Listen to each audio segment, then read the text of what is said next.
How to add video on top of the video in InShot. Now, in order to do this, this is a very easy and useful process. Now, by using this, you can make reaction video, gaming video, and all those kind of stuff, even reels. So, in order to do this, first of all, you need to import the video that you want to use as the background or the primary video.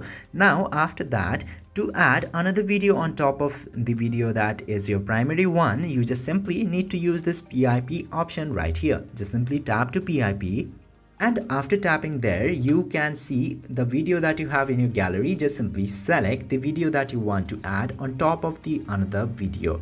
Now this way you can very easily add the video and also adjust it, the size, the shape. You can also rotate it, and this way you can easily add one video on top of another. And this is how it looks after playing. I hope you understood all of the process. If yes, don't forget to hit that subscribe button. Thank you for watching.